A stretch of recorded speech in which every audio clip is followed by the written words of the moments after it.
सातों स्वर्गदूत मंदिर से बाहर आए, जिनके पास 7 विपत्तियां थीं। वे शुद्ध और सफेद मलमल के वस्त्र पहने हुए थे और उनके वक्षस्थल सोने की पट्टियों से सुरक्षित थे। और 4 जीवों में से एक ने 7 स्वर्गदूतों को 7 स्वर्ण कटोरे दिए, जो परमेश्वर के क्रोध से भरे हुए थे। परमेश्वर जो युगानुयुग जीवित रहते हैं। और मंदिर परमेश्वर की महिमा और उसकी शक्ति से उठे धुएं से भर गया, और कोई भी व्यक्ति मंदिर में प्रवेश नहीं कर सका जब तक कि 7 स्वर्गदूतों की 7 विपत्तियां पूरी नहीं हो गईं। ये विपत्तियां पृथ्वी पर आने वाली हैं, उस पशु और उन सभी प्राणियों पर भी जिन्होंने उसका चिन्ह लिया है या जिन्होंने उस पशु की मूर्ति की पूजा की है। याद रखो, स्वर्गदूत ने कहा था उसकी पूजा मत करो, उससे दूर रहो। चाहे इसके लिए तुम्हें अपनी जान भी क्यों ना देनी पड़े, उसे मत लेना। सर कृपया मैं आपसे विनती करता हूं, कभी कभी तो मैं अपने कपड़े फाड़कर यह बात समझाना चाहता हूं, कृपया समझौता मत करो। यहां तक कि अभी भी लोग चिन्ह ले रहे हैं, कई पादरी भी चिन्ह ले रहे हैं। वे शक्ति पाने के लिए जादू टोना के पीछे जा रहे हैं। कोई आपको किसी अजीब शक्ति के पास ले जा रहा है ताकि आप चमत्कार कर सकें या दर्शन देख सकें या भविष्यवाणी कर सकें। यह वही पशु का चिन्ह है जिससे आप पश्चाताप नहीं कर सकते। हां, आप नहीं कर सकते। एक बार आपने अपने हाथ इस तरह बेच दिए सर, तो भी नहीं। आपको सार्वजनिक रूप से आकर उसे नकारना और उजागर करना होगा। आपको सामने आकर यह स्वीकार करना होगा कि आपने ऐसा किया है। यही एकमात्र तरीका है जिससे आपको दया मिल सकती है। अगर आपको याद हो, अगर आप एक मंत्री हैं और आपने कभी किसी आत्मा, किसी दानव के साथ गुप्त रूप से कोई समझौता किया है या शक्ति पाने के लिए कुछ किया या कुछ बलिदान किया है, तो अब सब खत्म हो गया है। सब खत्म हो गया है। सब खत्म हो गया है।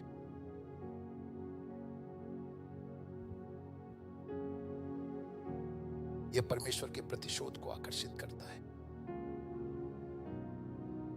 आइए उपवास करें कृपया। और मैंने मंदिर से एक बहुत ही महान और शक्तिशाली आवाज सुनी, जो उन 7 स्वर्गदूतों से कह रही थी, जाओ और परमेश्वर के क्रोध के प्याले पृथ्वी पर उंडेल दो। और पहले ने जाकर अपना प्याला पृथ्वी पर उंडेल दिया, और उन सभी लोगों पर एक भयंकर, अत्यंत पीड़ादायक और कष्टप्रद फोड़ा पड़ा, जो उन्हें बहुत परेशान कर रहा था। जो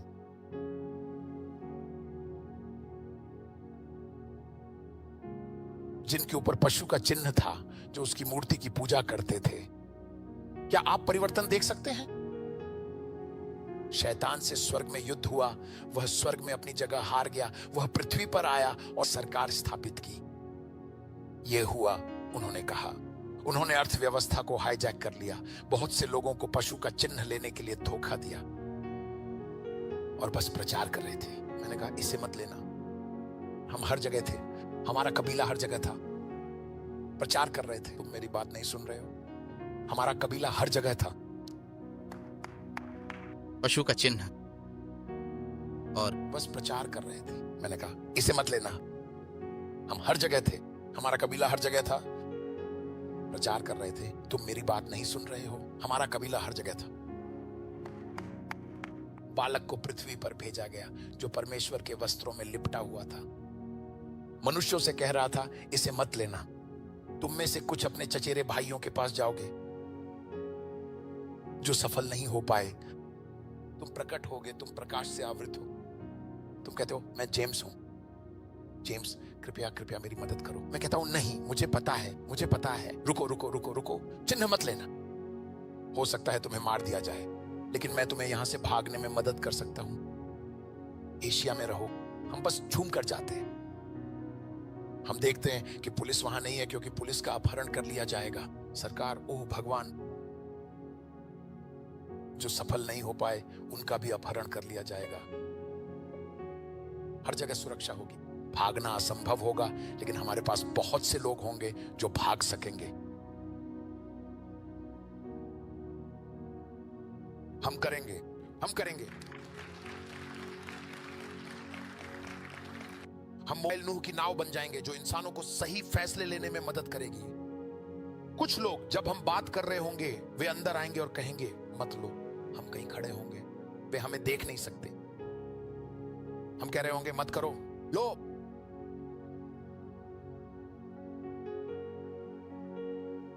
अभी माइक मत लो।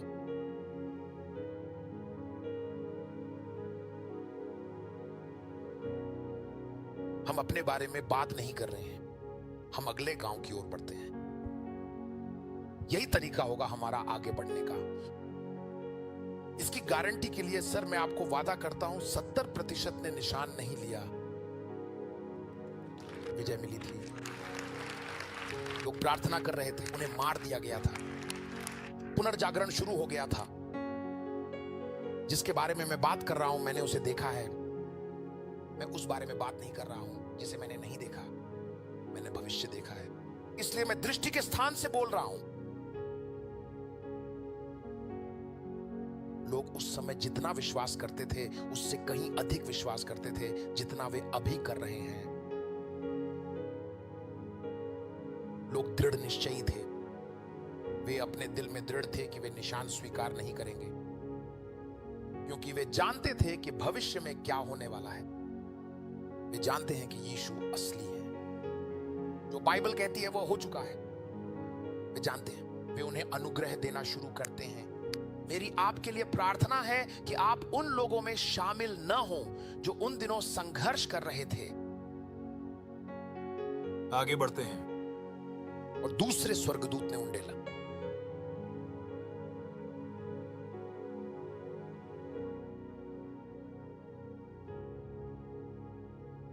और दूसरे स्वर्गदूत ने अपना कटोरा समुद्र पर उंडेल दिया और वह मरे हुए मनुष्य के रक्त के समान हो गया और समुद्र में हर जीवित आत्मा मर गई। तो आत्माएं समुद्र में हैं, जागो। मैंने यह प्रचार किया था, वे कह रहे थे अरे तुम किस बारे में बात कर रहे हो? आत्माएं। जब परमेश्वर ने मनुष्य को मिट्टी से बनाया और उसमें जीवन की सांस फूंकी तो वह क्या था? जीवित आत्मा। वे आत्माएं। मनुष्य आत्मा मनुष्य की होती है। मनुष्य एक आत्मा है, मनुष्य शरीर है, मनुष्य आत्मा भी है। तो मनुष्य आत्मिक क्षेत्रों में भी पाया जाता है, मनुष्य आत्मिक सौलिश क्षेत्रों में भी पाया जाता है, मनुष्य भौतिक शरीर में भी पाया जाता है। तो दूसरे संसार में भी मनुष्य है। आगे बढ़ो। मनुष्यों की आत्माएं वहां रखी जाती हैं। हाँ, उनकी आत्माओं को जल में मनुष्य कहा जाता है। पृथ्वी पर मनुष्य है, हवा में भी मनुष्य का अस्तित्व है, क्योंकि किसी अन्य प्राणी के पास आत्मा नहीं होती है। यह आत्मा केवल और केवल मनुष्य की ही होती है, जो उसे अन्य सभी जीवों से विशिष्ट बनाती है। उससे मत डरो जो शरीर को मार सकते हैं लेकिन आत्मा को नहीं मार सकते। उससे डरो जो नरक में शरीर और आत्मा दोनों को नष्ट कर सकता है। ओह, मैं प्रार्थना करता हूं कि परमेश्वर तुम्हारी आत्मा और शरीर को पवित्र बनाए रखे। तो आत्मा केवल एक जीवित प्राणी नहीं है जैसा कि बाइबल में कहा गया है। नहीं, उसने कहा मानव चेतना का एक और कक्ष, या मानव चेतना का एक अलग कक्ष है। उसकी आत्मा है जो तुम्हारी आत्मा को बचाने में सक्षम है। प्रार्थना करते रहो। और तीसरे स्वर्गदूत ने अपनी कटोरी नदियों और जल के सोतों पर उंडेल दी और वे सब रक्त बन गए। और मैंने जल के स्वर्गदूत को सुना और मैंने भूमि पर जल के स्वर्गदूत को सुना। जो कोई कहे स्वर्गदूत, जल का स्वर्गदूत, जल के स्वर्गदूत होते हैं। ईश्वर तुम्हें समझने में मदद करे कि मैं किस बारे में बात कर रहा हूं। लेकिन ध्यान दें, यह आज मेरा विषय नहीं है। जल के स्वर्गदूत, वह, कृपया प्रार्थना करते रहिए। और जल के स्वर्गदूत जल के स्वर्गदूत ने कहा, हे प्रभु, तू धर्मी है, जो था और है और जो हमेशा रहेगा, क्योंकि तूने यह न्यायपूर्ण निर्णय किया है, क्योंकि उन्होंने पवित्र संतों और सच्चे भविष्यवक्ताओं का रक्त बहाया है और तूने उन्हें पीने के लिए रक्त दिया है, क्योंकि वे वास्तव में इसके योग्य हैं। इसका गहरा मतलब है कि कई भविष्यवक्ताओं की निर्मम हत्या कर दी जाएगी। कई भविष्यवक्ता इस भयानक परीक्षा को पार नहीं कर पाएंगे। याद है, मुझसे दूर हो जाओ हे अधर्म के कर्ताओं, मैं तुम्हें नहीं जानता। तो वे प्रभु के समय मसीह विरोधी की विपत्ति के दौरान खुद को बचाने की कोशिश करेंगे। हाँ, कई पादरी भी नहीं जा पाएंगे।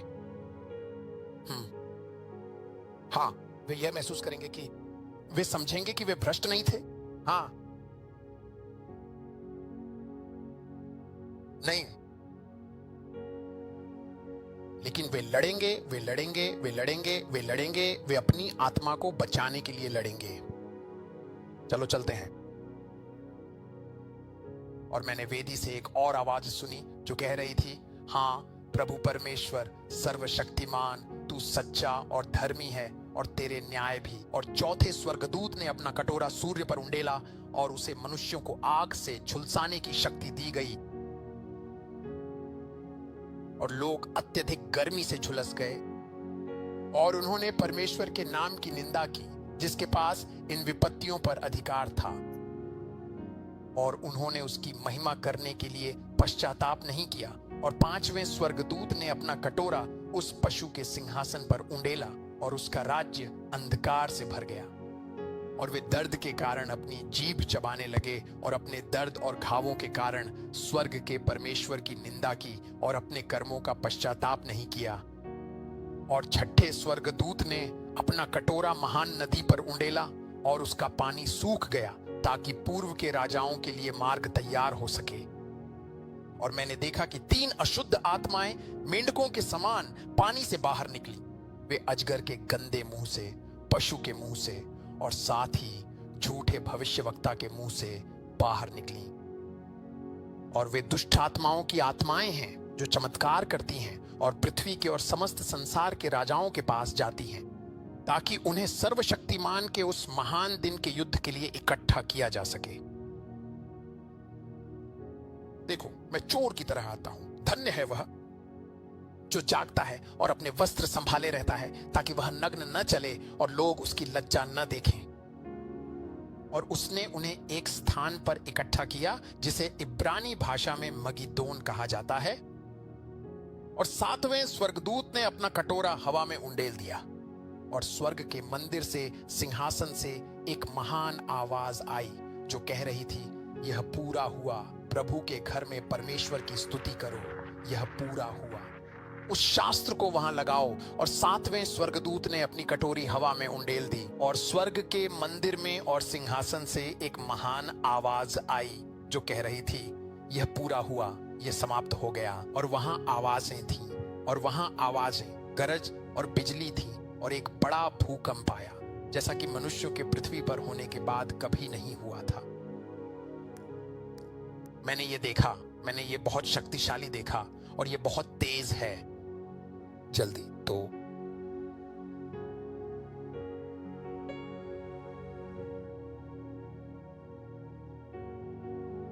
बहुत बढ़िया। महान नगर 3 भागों में विभाजित हो गया था। राष्ट्रों के नगर गिर गए और महान बाबिलोन परमेश्वर के सामने स्मरण में आया ताकि उसे उसके क्रोध की कटोरी का प्याला दिया जाए। और हर द्वीप भाग गया और पहाड़ियां नहीं मिली। रब्बी ना शायद उन पर स्वर्ग से एक महान ओले की वर्षा हुई। हर पत्थर उनके वजन के बराबर था। आदमी ने ओलों की विपत्ति के कारण परमेश्वर की निंदा की क्योंकि वह विपत्ति अत्यंत भयानक थी। यह अध्याय 16 था। क्या यह डरावना नहीं है?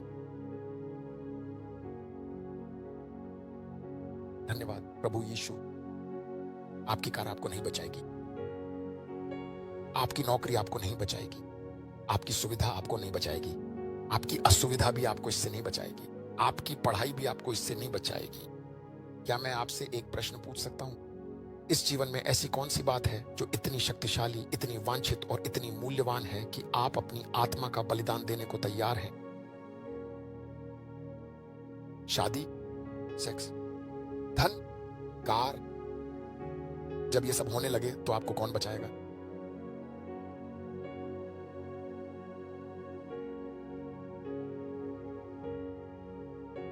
बिली ग्राहम बात का उपदेश देते थे।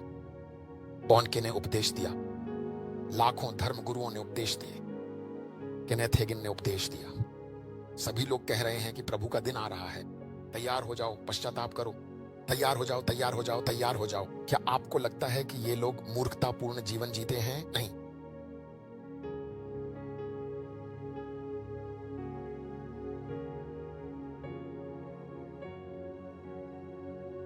इस मंच से एक और आवाज गूंज रही है, प्रभु की इच्छा के लिए तैयार हो जाओ।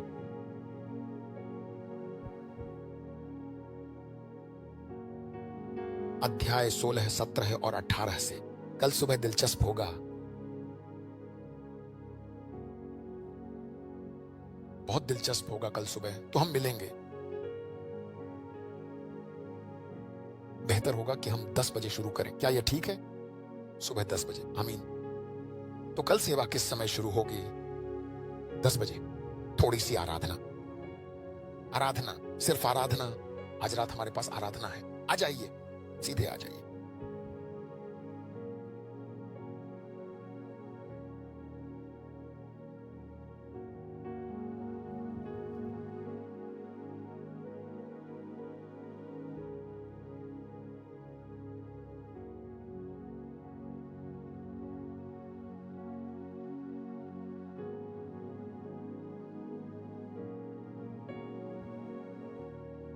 प्रभु का दिन आ रहा है और हम पहले से ही प्रभु के दिन में हैं। हम शैतान के दिन में प्रवेश कर चुके हैं। मैं आपके लिए प्रार्थना करता हूं और कोई भी व्यक्ति आपका मुकुट न छीन सके। कोई भी पुरुष आपका मुकुट न छीन सके। कोई भी महिला आपका मुकुट न छीन सके। कोई भी अपमान आपका मुकुट न छीन सके। कोई भी प्रलोभन, कोई भी क्षमा न करना, कोई भी घृणा आपका मुकुट न छीन सके। आप मुझे प्रार्थना पूर्वक सुन रहे हैं। पवित्र आत्मा के लिए शैतान नहीं है। वो स्वर्ग में अपनी जगह खो देगा बहुत जल्द। हम पहले ही उस युद्ध के उग्र दौर में हैं। एक समय में सभी जनजातियां अपनी जगह पर स्थापित हो चुकी हैं। हम आगे बढ़ना शुरू करते हैं। यह प्रभु के शीघ्र आगमन को आसान बनाएगा। एक सेवकाई वास्तव में प्रभु के आगमन को शीघ्र लाने के लिए है। मुझे आपको यह बताने दीजिए जिस कार्य के लिए हमें बुलाया गया है। ठीक है? अच्छा, यह अंतिम परीक्षा है। आध्यात्मिक शुद्धिकरण, आध्यात्मिक सुदृढ़ीकरण की यह अंतिम परीक्षा है जो प्रभु के आगमन को आसान बनाएगी, उत्प्रेरित करेगी या प्रोत्साहित करेगी। हां, प्रभु के आगमन को। यह प्रभु के आगमन का अग्रदूत है। यह प्रभु के आने से पहले की एक आवश्यकता है।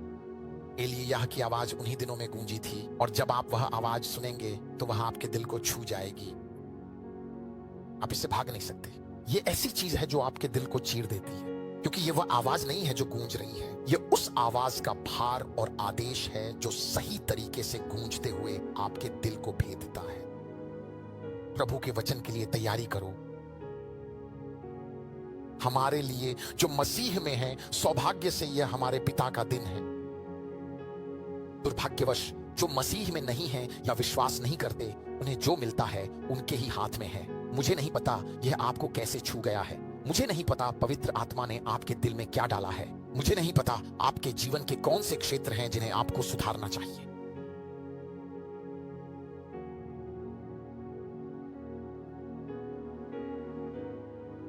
अपने पैरों पर खड़े हो जाइए। कहिए, प्रभु यीशु, मुझे अनदेखा मत करना। अगर हमारे जीवन में या आपके व्यक्तिगत जीवन में कोई ऐसा क्षेत्र है जिसके बारे में आप जानते हैं कि पवित्र आत्मा उसमें काम कर रहा है, और फिर भी आप आज रात पवित्र आत्मा से प्रार्थना कर रहे हैं कि वह आपको उसकी तोड़ फोड़, उसकी शुद्धि के लिए समर्पित होने में मदद करे, मैं उनकी महिमा का हिस्सा बनना चाहता हूं। मैं उद्धार का हिस्सा बनना चाहता हूं।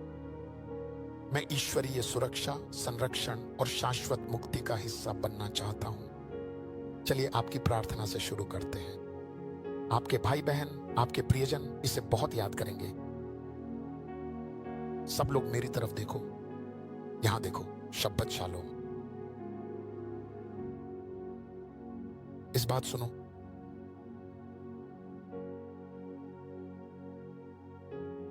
वो महिला जल्दी उठेगी। चर्च, हमारी जनजाति, हम में से कुछ गर्भवती महिला का हिस्सा होंगी और हम में से कुछ इस पुरुष संतान का हिस्सा होंगी। लेकिन ईश्वर ने मुझसे कहा कि जो लोग तुम्हारे साथ चलते हैं वे असफल नहीं होंगे।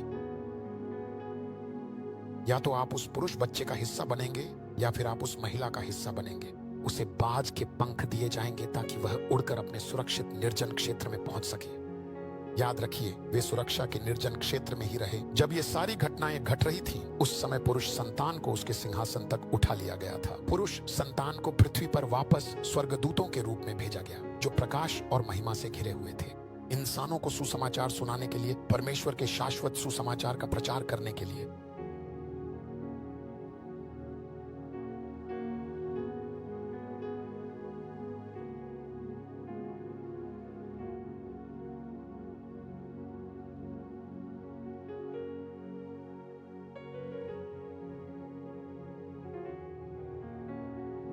कारण है पवित्र आत्मा की तरंगें, उसकी तीव्रता, हमारे युद्ध और गर्जना की।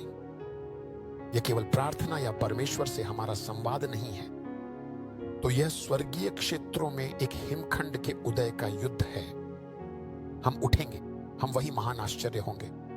स्वर्ग में एक महान आश्चर्य प्रकट होगा। एक स्त्री सूर्य से वस्त्र धारण किए हुए होगी, उसके पैरों के नीचे चंद्रमा होगा और उसके सिर पर 12 तारों का मुकुट होगा। लेकिन ये सभी अधिकार और स्वर्गीय क्षेत्रों में पदों के शक्तिशाली स्वरूप हैं। ये लाल अजगर के लिए खतरा होगा। वह आएगा, वह अपना सिंहासन छोड़ देगा, वह हमारे विरुद्ध आकाश में आएगा, क्योंकि हम आत्मा के उस आयाम तक उठ चुके हैं जहां अब उसे पता है कि हम वह आसन लेने आ रहे हैं जो आदम के से चुराया गया था। ईश्वर के इस युद्ध को समझो। यह युद्ध स्वर्ग में एक महान और भयंकर युद्ध को वास्तव में भड़काएगा। और जब वह बालक बाहर आएगा तो शैतान को स्वर्ग से बाहर फेंक दिया जाएगा। आओ बेटा, यहां आओ। उसने एक दर्शन देखा था। उसने एक दर्शन देखा था। यहां आओ बेटा, उसने एक दर्शन देखा था। मैं आज शाम उसके साथ था। मैं उन्हें बताना चाहता था कि वह दर्शन तब हुआ जब तुम अंदर गए थे। तुम जानते हो क्या हुआ था? बिल्कुल वैसे ही जैसे तुमने मुझे बताया था। तुम जानते हो जो संरेखण तुमने देखा था वह कितना सटीक था। अब जब मैं देखता हूं, कोई देखना शुरू करता है। कुछ चीजें जो मैं देखता और जानता हूं। मैंने कहा, यह आदमी अंदर की तरफ चल रहा है। क्या आप मेरी बात सुन रहे हैं डॉक्टर? तुम्हें क्या दिख रहा है? शेपर्डोश, पिछले साल ही की बात है, जब मैं कुछ महीने पहले दिसंबर में आया था।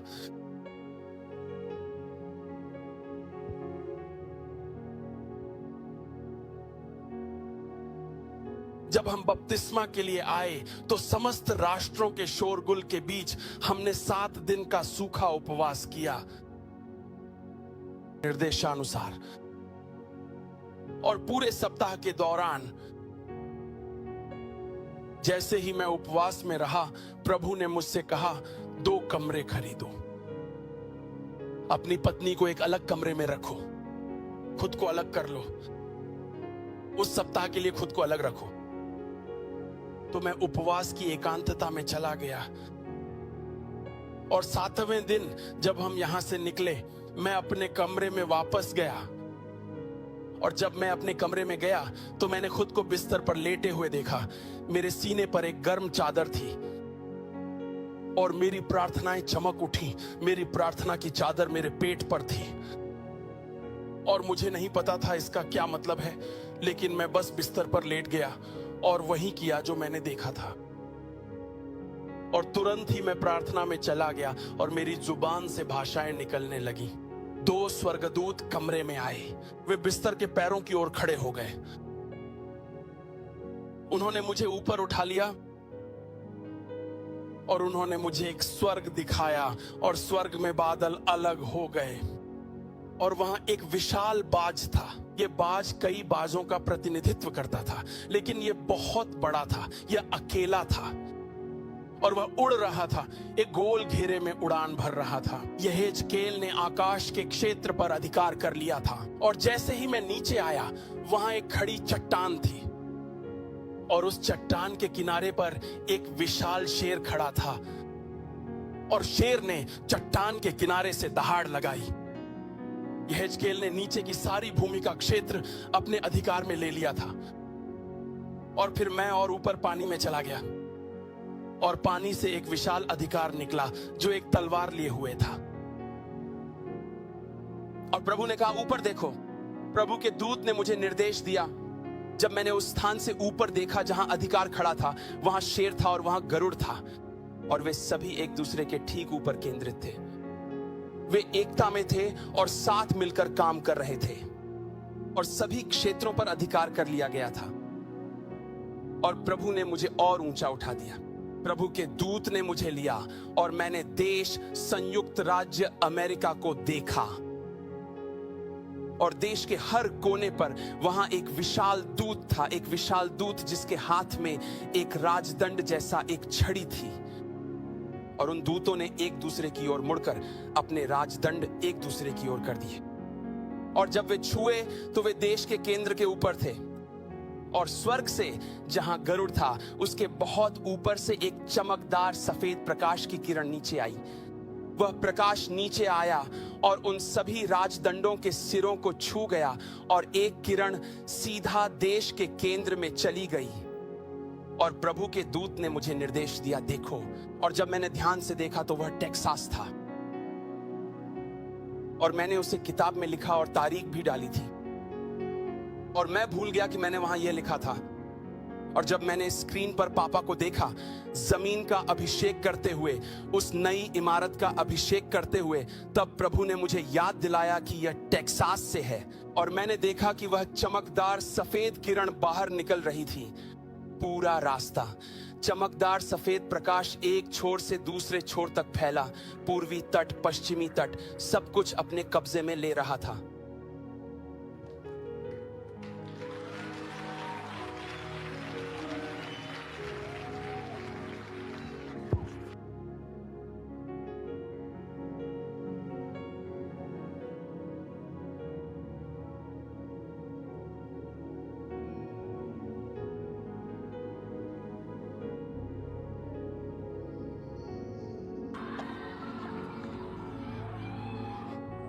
बढ़ो, आत्मा में बढ़ो, बीमारी मर जाएगी।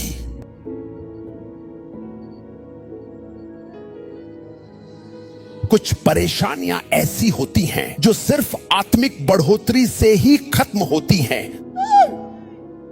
कोई भी मात्रा की प्रार्थना उन्हें हटा नहीं सकती। एक छोटे बच्चे को प्रार्थना के द्वारा चलना नहीं सिखाया जा सकता। तुम चाहे अब से लेकर यीशु के आने तक प्रार्थना करते रहो, 10 दिन का बच्चा नहीं चल सकता। लेकिन जैसे जैसे बच्चा बढ़ता है वह चलना सीखता है।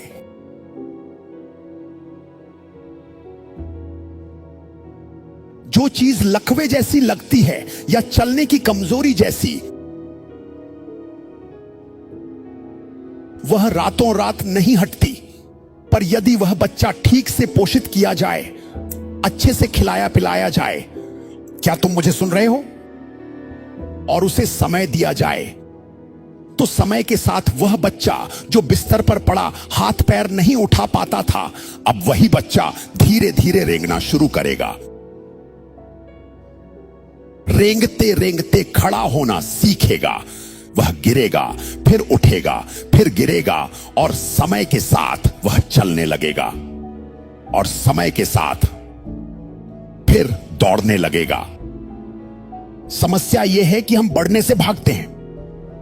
हम सोचते हैं कि कुछ बातें रातों रात गायब हो जाएगी। नो सर, कुछ ऐसी बातें होती है जो कभी भी रातों रात नहीं जाती। कुछ विजयों को परमेश्वर ने तुम्हारी बढ़ोतरी से जोड़ रखा है। वो जीते तुरंत नहीं आती, वो तुम्हारी बढ़ोतरी के साथ आती है। पौलुस, पौलुस, पौलुस, मेरा अनुग्रह तेरे लिए काफी है। मैं इस परिस्थिति को नहीं हटाऊंगा, मैं इस कष्ट को नहीं मिटाऊंगा। परमेश्वर ने पौलुस से कहा, पर मेरे अनुग्रह से तू उसके साथ जी सकेगा। कुछ लोग यहां हैं जो चाहते हैं कि कैंसर रिपोर्ट नेगेटिव आ जाए, जबकि तुम्हें 10 साल पहले मर जाना चाहिए था। क्यों उस कैंसर ने तुम्हें नहीं मारा? क्योंकि तुम बस इस बात पर ध्यान दे रहे हो कि लैब टेस्ट नेगेटिव आए। पर आत्मा में परमेश्वर पहले ही कह चुका है, तू तू नहीं मरेगा। अगर परमेश्वर ने तुम्हारे लिए 80 या 120 साल तय किए हैं तो फिर तुम अब तक क्यों नहीं मरे? क्या तुम्हें पता है हर दिन कितने लोग कैंसर से मरते हैं? परमेश्वर ने तुम्हें जिंदा रखा है, लेकिन तुम बस इस बात में लगे हो कि रिपोर्ट नेगेटिव आए या लक्षण गायब हो जाए, और इसी वजह से तुमने परमेश्वर की शक्ति को सिर्फ शरीर और रिपोर्टों तक सीमित कर दिया है। मेरा अनुग्रह तुम्हारे लिए काफी है। तुम नहीं मरोगे, भले ही डॉक्टर कहे कि तुम्हारे शरीर में कैंसर है। अपने हाथ उठाओ, मृत्यु तुम्हारे शरीर को छू नहीं सकेगी। क्या मैं सुन सकता हूं एक गरजता हुआ आमीन परमेश्वर के पुत्रों? Superut efratos. Gem esune peruda ferat. E grina jus esvat. यीशु के नाम में आत्मा के मार्ग तुम्हारे लिए प्रकट हो। रैप्चर से हमारा ध्यान मत भटकाओ। रैप्चर की तैयारी करने के बजाय तीसरे विश्व युद्ध की तैयारी करो जो आने वाला है। महान क्लेश की तैयारी करो। पाप का पुरुष के प्रकट होने की तैयारी करो। अपने आप को पवित्र करो और अपने विश्वास को मत छोड़ो। मसीह के प्रति अपनी समर्पण को मत छोड़ो। अपने विश्वास को मत छोड़ो, क्योंकि यह समय बहुत दबाव से भरा होगा। जब मैंने लोगों को यह कहते सुना कि रैप्चर के लिए तैयार हो जाओ, तो मेरे आत्मा में कुछ उबलने लगा। मुझे एक और आवाज सुनाई देती है जो कहती है, रैप्चर की तैयारी करने के बजाय क्यों ना तुम तीसरे विश्व युद्ध की तैयारी करो। क्यों हमें पुलपिट से यह नहीं सुनाई देता कि विश्व युद्ध के लिए तैयार हो जाओ? क्यों चर्च से यह नहीं सुनाई देता कि महाक्लेश का समय आ चुका है? हम हमेशा सिर्फ रैप्चर रैप्चर रैप्चर की बात क्यों सुनते हैं? यह एक प्रकार का धोखा है। एक बार जब यह युद्ध शुरू होगा, बहुत से लोग विश्वास से गिर जाएंगे, बैकस्लाइड हो जाएंगे। कई लोग विश्वास छोड़ देंगे क्योंकि वे तैयार नहीं थे। विश्वास से गिरने की एक बड़ी लहर आएगी। जो कोई मेरी आवाज सुनता है वह समय की परीक्षा पर खरा उतरेगा। रैप्चर की तैयारी करने के बजाय तीसरे विश्व युद्ध की तैयारी करो जो आने वाला है। महान क्लेश की तैयारी करो। पाप का पुरुष के प्रकट होने की तैयारी करो। अपने आप को पवित्र करो और अपने विश्वास को मत छोड़ो। मसीह के प्रति अपनी समर्पण को मत छोड़ो। अपने विश्वास को मत छोड़ो, क्योंकि यह समय बहुत दबाव से भरा होगा। तुम्हारा विश्वास ही निशाना बनेगा। यीशु पर तुम्हारा भरोसा ही निशाना बनेगा। परमेश्वर कहता है, अपनी उड़ान के लिए तैयार हो जाओ, वह आने वाली है। अपने जीवन में जमे मत रहो। हर तरह की गुनगुनाहट को निकाल दो और यीशु के लिए आग की तरह जलते रहो, ताकि जब तुम्हारी उड़ान आए वह तुम्हें तैयारी और तत्परता के समय में पाए। रैप्चर से हमारा ध्यान मत भटकाओ। विश्व युद्ध के लिए तैयार हो जाओ। पूरा संसार हिल जाएगा। और साथ ही क्यों ना तुम रीसेट की तैयारी करो जो आने वाला है। क्या तुम उस महान बेदारी की तैयारी नहीं कर रहे जो इस रीसेट के दौरान पूरी दुनिया में फैलने वाली है? कई देश तैयारी कर रहे हैं, तुम नहीं जानते। वे चुपचाप इंतजार कर रहे हैं। वे सिर्फ इस बात का इंतजार कर रहे हैं कि लॉन्च से पहले एक निश्चित स्तर की तैयारी पूरी हो जाए। वे तैयार होने तक रुके हुए हैं। यही अभी चल रहा है। ऊपर से सब कूटनीतिक दिखता है, लेकिन पर्दे के पीछे वे तैयारी कर रहे हैं। एक बार जब वे पूरी तरह तैयार हो जाएंगे, वह समय आ जाएगा। रीसेट आने वाला है।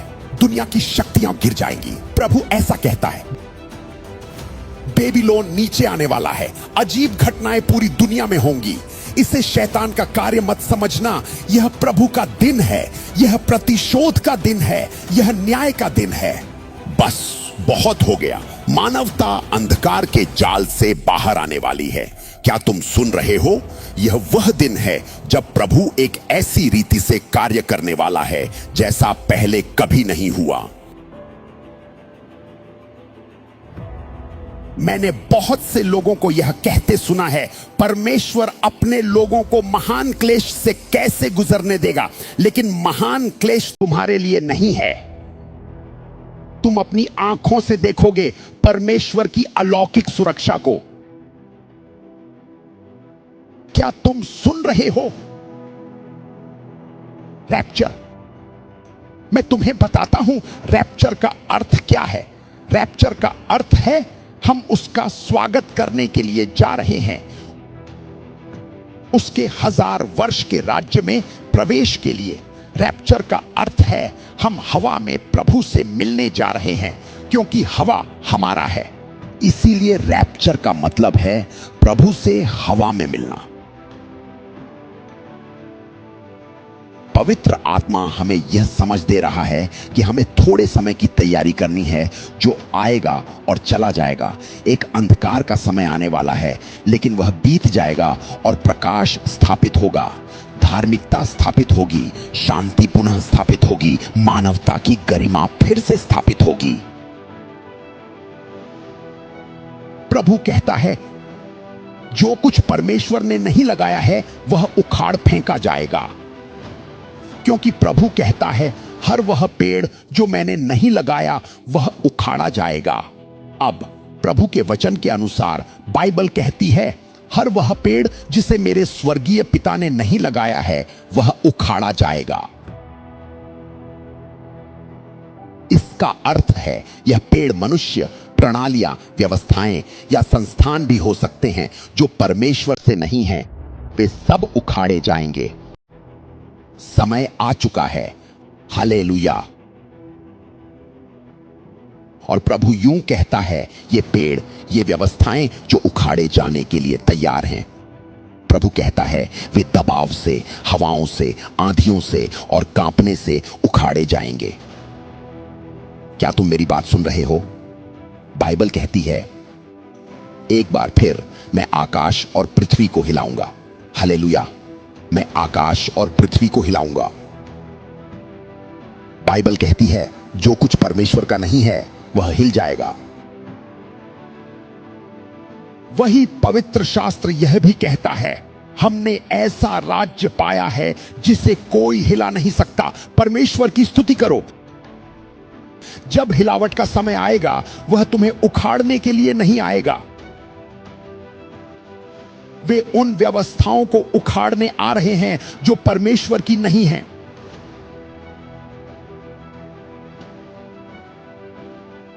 वह आंधी आने वाली है जो हर उस प्रणाली को उखाड़ देगी जो पशु की सेवा करती है, हर उस तंत्र को गिरा देगी जो शैतान की सेवा करता है। और मैं तुमसे कहता हूं पलक झपकते ही एक क्षण में तुम देखोगे कि आंधियां राष्ट्रों में फैल रही है, परंतु परमेश्वर कहता है मत डरो, क्योंकि मसीह यीशु में हम विजयी हैं। हम मसीह यीशु में जयवंत से भी बढ़कर हैं। तुम मसीह में जड़ जमाए हुए अडिग और अटल हो। यदि तुम विश्वास करते हो तो चिल्लाओ हालेलुया। यह युद्ध तुम्हें नहीं छुएगा, ये परमाणु हथियार तुम्हें नहीं छू पाएंगे, क्योंकि लिखा है कोई भी हथियार जो तेरे विरुद्ध बनाया गया हो सफल न होगा। जैसे मिस्र में हुआ था जब सब विपत्तियां मिस्र पर छोड़ी गईं, परंतु एक भी विपत्ति इस्राएल को नहीं छू सकी, क्योंकि प्रभु कहता है मैं तेरे ऊपर सुरक्षा की मुहर रख दूंगा, संरक्षण की मुहर। यहां तक कि जब परमाणु बम छोड़े जा रहे होंगे, जब चारों ओर गोलियों की आवाजें गूंजेंगी, तब भी प्रभु कहता है इनमें से कोई भी हथियार न तुझ पर चलेगा, न तेरे परिवार को छुएगा, यीशु मसीह के नाम में। मिस्र में बाइबल कहती है मृत्यु की आत्मा छोड़ी गई थी, पर हर इजरायली के घर के दरवाजे पर सुरक्षा की मुहर लगा दी गई थी। अब मिस्र आज की इस दुनिया का प्रतीक है, और प्रभु ने मिस्र में क्लेश के समय इजराइल को नहीं हटाया। परमेश्वर तो यह चाहते थे कि वह इजराइल को सुरक्षित रखें जब तक कि क्लेश का समय समाप्त न हो जाए, उसके बाद ही उन्हें हटाया जाए। हम एक शक्तिशाली और सामर्थी परमेश्वर की सेवा करते हैं जो अंधकार के बीच में भी अपने लोगों की रक्षा कर सकता है। कष्टों के बीच में भी अपने जनों को सुरक्षित रख सकता है। और मैं देखता हूं इन अंतिम दिनों में पवित्र आत्मा अपने लोगों के चारों ओर घूम रहा है। सभी राष्ट्रों में तुम सुरक्षित हो, अफ्रीका में तुम सुरक्षित हो, अमेरिका में तुम सुरक्षित हो, ऑस्ट्रेलिया में तुम सुरक्षित हो, न्यूजीलैंड में तुम सुरक्षित हो, नीदरलैंड में तुम सुरक्षित हो, यूरोप में तुम सुरक्षित हो, यूनाइटेड किंगडम में तुम सुरक्षित हो, फिलीपींस में तुम सुरक्षित हो, सारी दुनिया के देशों में, कनाडा में सुरक्षित हो, भारत में सुरक्षित हो, सभी राष्ट्रों में सुरक्षित हो। परमेश्वर के लोग यीशु मसीह के नाम में सुरक्षित हैं।